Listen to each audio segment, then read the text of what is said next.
आज की तारीख थी 7 मार्च 2026 की तारीख।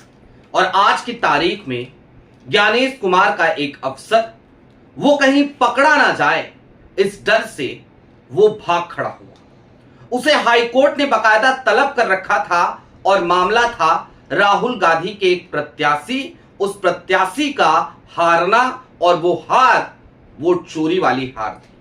जी हां, 150 वोट कैंसिल कर दिए गए थे और उस प्रत्याशी की हार हुई थी महज 32 वोटों से। और जो 150 वोट पोस्टल बैलेट कैंसिल किए गए, दरअसल उस लिफाफे को खोला ही नहीं गया था। बिना खोले ही उसे कैंसिल करके कूड़े के डब्बे में डाल दिया गया था। पंजाब हरियाणा हाईकोर्ट में वोट चोरी की यह कारस्तानी पकड़ी गई और उसके बाद से लेकर अब तक गंगा में बहुत पानी बह चुका है। लेकिन आज ज्ञानेश कुमार का अफसर क्यों भाग खड़ा हुआ? सुप्रीम कोर्ट में आखिरकार मोदी जी के जीते हुए प्रत्याशी को क्या लताड़ लगी थी और कैसे आज की तारीख के बाद अब जो अगली तारीख है वो तारीख बेहद महत्वपूर्ण हो जाती है। सारी बातें जरा विस्तार से करेंगे, क्योंकि मामला भले एक सीट का हो लेकिन ये एक नजीर है वोट चोरी के खिलाफ किस तरीके से बुलंद आवाज राहुल का एक सिपाही उठा रहा है। नमस्कार, मैं स्वप्निल और आप मुद्दा देख रहे हैं। दोस्तों, आगे बढ़ें उससे पहले वही छोटी सी अपील। मुद्दा इन दिनों एक गंभीर आर्थिक संकट से जूझ रहा है। एक तरफ हमारे मेन बैंक अकाउंट्स फ्रीज चल रहे हैं, तो दूसरी तरफ हमारे 2.5 साल पुराने चैनल को हमसे लंबे समय तक छीन कर रखा गया था। ऐसे में डे टू डे ऑपरेशंस में मुद्दा को काफी मुश्किलों का सामना करना पड़ता है। लिहाजा आपसे गुजारिश है, यदि आप चाहें तो स्क्रीन पर दिख रहे क्यूआर कोड या फिर के नीचे दिख रहे यूपीआई नंबर के जरिए मुद्दा की छोटी छोटी मदद जरूर कीजिएगा, ताकि हम बेबाकी के साथ आपके सामने वो तमाम खबरें ला करके रख सकें जो खबरें गोदी मीडिया आप तक पहुंचाती नहीं। अब आगे बढ़ते हैं और जरा विस्तार से इस पूरे मामले को समझते हैं कि यह मामला है कहां का। हरियाणा का जिंद जिले की सीट यानी कि उचाना से कांग्रेस के प्रत्याशी थे हरियाणा विधानसभा चुनाव के दरमियान। नाम आप सब जानते हैं, बहुत पॉपुलर है इस समय, बृजेंद्र सिंह। भारतीय जनता पार्टी में भी रहे, भाजपा के सांसद भी रहे, कांग्रेस में आ गए। उनके पिता वीरभद्र सिंह वो भी कांग्रेस में थे। खैर, अब बृजेंद्र सिंह की ये जो सीट है ना उचाना, इस सीट पर हरियाणा विधानसभा चुनाव के जब नतीजे आए तो यह बताया गया कि वो महज 32 वोटों से चुनाव हार गए हैं। लेकिन जिस वक्त ये नतीजे घोषित हुए उस वक्त भी बृजेंद्र सिंह चीख चीख कर एक बात कह रहे थे। वो कह रहे थे कि 150 पोस्टल बैलेट जो कैंसिल किए गए उस लिफाफे को खोला क्यों नहीं गया। जब बात आगे बढ़ी तो रिटर्निंग ऑफिसर ने कहा कि उस पोस्टल बैलेट को इसलिए नहीं खोला हमने क्योंकि उस लिफाफे को हम स्कैन कर रहे थे, उसकी स्कैनिंग नहीं हो पा रही थी। लेकिन जब ऐसा होता है तो उसकी भी एक प्रक्रिया है। लिहाजा बृजेंद्र सिंह उस जवाब से संतुष्ट नहीं नजर आए और उन्होंने पंजाब हरियाणा हाईकोर्ट में अपनी याचिका दायर कर दी। याचिका दायर हुई, याचिका स्वीकार भी हो गई। उसके बाद 10 बार देवेंद्र अत्री साहब, जो मोदी जी के प्रत्याशी थे और इस समय उचाना से विधायक भी हैं, वोट चोरी करके ही हो सकता है बने हो, वो बार बार आपत्तियां लगाते रहे। 10 बार उन्होंने आपत्ति लगाई, उनकी हर आपत्ति खारिज होती रही और बाद में पंजाब हरियाणा हाईकोर्ट ने सीधे तौर पे कहा कि अगर कुछ गड़बड़ नहीं है तो अत्री जी आप इतना डर क्यों रहे हैं, जांच हो जाने दीजिए, रिकाउंटिंग हो जाने दीजिए, दूध का दूध पानी का पानी हो जाएगा। देवेंद्र अत्री इतना सुने, सितंबर 2025 में जब पंजाब हरियाणा हाईकोर्ट का ये स्टेटमेंट आया तो इतना डर सहम गए कि वो भागे भागे सुप्रीम कोर्ट पहुंच गए। अभी फरवरी में सुप्रीम कोर्ट पहुंचे थे और सुप्रीम कोर्ट ने भी देवेंद्र अत्री की याचिका को उठाया, कूड़े के डब्बे में डाल दिया, यानी कि खारिज कर दिया। उसके बाद फिर से मामला पंजाब हरियाणा हाईकोर्ट में ही आया। मोदी जी के प्रत्याशी को सुप्रीम कोर्ट से भी झटका लगा।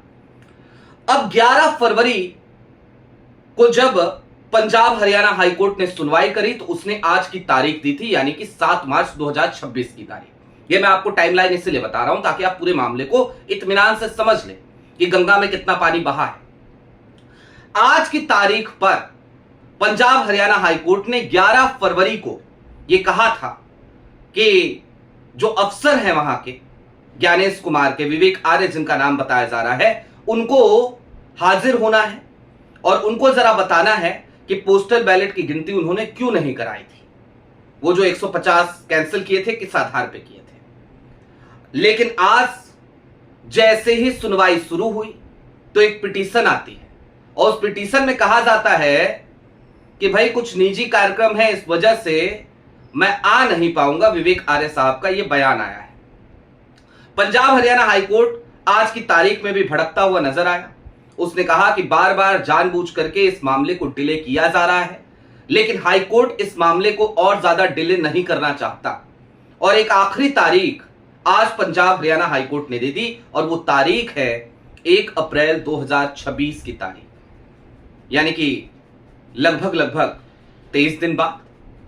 और 23 दिन बाद अब जो सुनवाई होगी, उस सुनवाई में विवेक आर्य को वहां पर तलब किया गया है। उनको हर हाल में वहां आना है, ज्ञानेश कुमार के अफसर को वहां आना है और आकर के बताना है कि स्कैन नहीं हो रहा था तो लिफाफे को कैंसिल ही क्यों कर दिया 150 वोटों को। उसकी अलग प्रक्रिया थी, उस प्रक्रिया को अपना लेते। और ये क्यों इतना महत्वपूर्ण हो जाता है? क्योंकि हमने शुरुआत में ही बताया था, जीत और हार का अंतर है महज 32 वोटों का। अब कुल मिलाकर यह समझिए कि यह मामला सिर्फ और सिर्फ उचाना का भले आपको लगे, एक सीट का लगे, लेकिन ऐसा ही एक मामला है लोकसभा चुनाव का, जयपुर में चल रहा है और ऐसे कुछ और मामले देश की अलग अलग अदालतों में चल रहे हैं।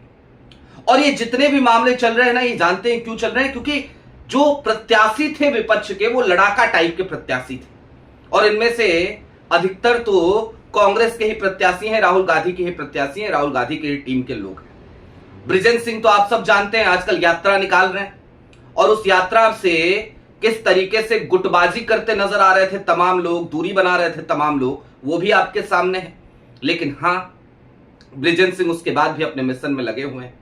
एक तरफ अपनी कानूनी लड़ाई लड़ रहे हैं, दूसरी तरफ कांग्रेस को मजबूत करने के लिए पैदल पैदल सड़क पे चल रहे हैं, गांव गांव जा रहे हैं, गांव गांव की खाक छान रहे हैं और कोई लेविस स्टाइल में नहीं चल रहे हैं, कोई गाड़ियों का काफिला लेके नहीं चल रहे, पैदल पैदल चल रहे हैं।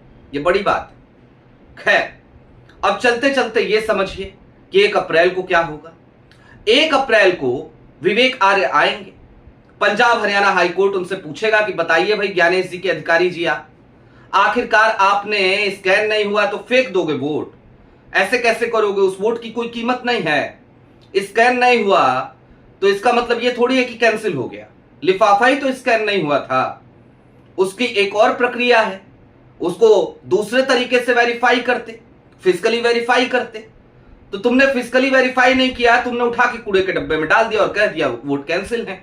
और तुमने सर्टिफिकेट जारी कर दिया सीधे मोदी जी के प्रत्याशी को, कहा कि बृजेंद्र सिंह हार गए 32 वोटों से और मोदी जी के जो प्रत्याशी हैं यानी कि देवेंद्र अत्री साहब, उनको तुमने उचाना का विधायक बना दिया।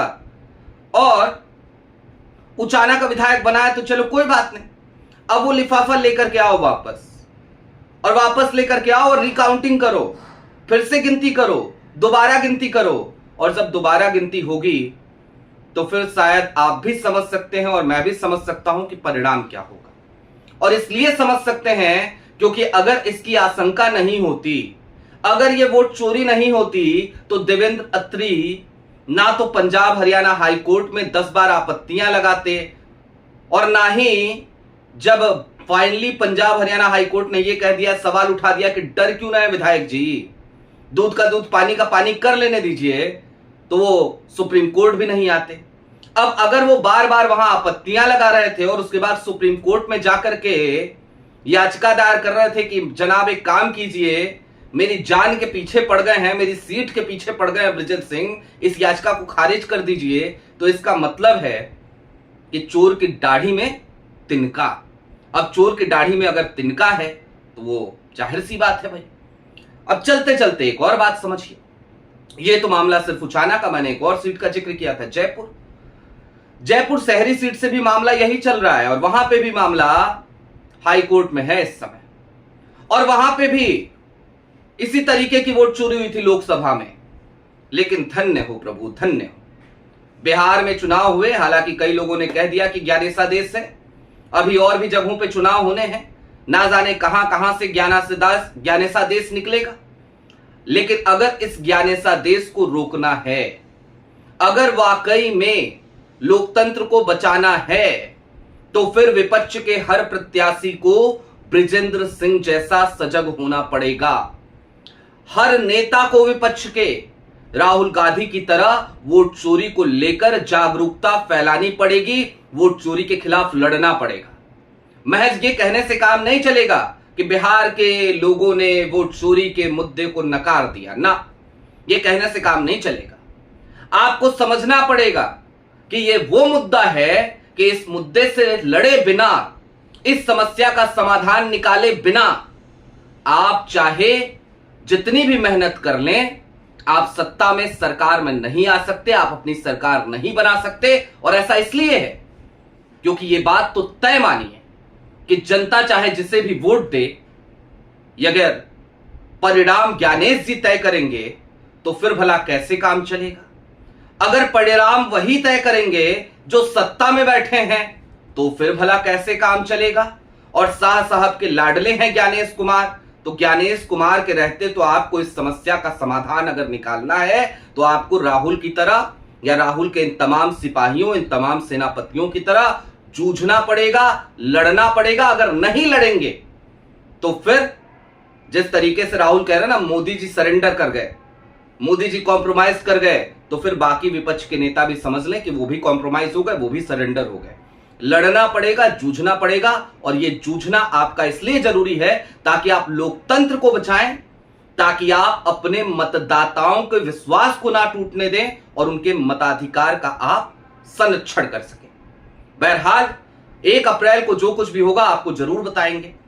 लेकिन हां, डर सबको लगता है, गला सबका सूखता है, ज्ञानेश जी के अफसर साहब का भी सूखा पड़ा है। और क्या कहें विधायक जी का, वो तो बहुत भाग दौड़ कर लिए, मिला कुछ नहीं, नतीजा ठाक के 3 पात। आपकी क्या राय है कमेंट बॉक्स में जरूर बताइएगा। अभी के लिए दीजिए इजाजत। चलते चलते फिर वही अपील, चैनल पे नए हो तो सब्सक्राइब करते हुए जाइएगा, सक्षम हो तो छोटी छोटी मदद मुद्दा की जरूर कीजिएगा। बहुत शुक्रिया।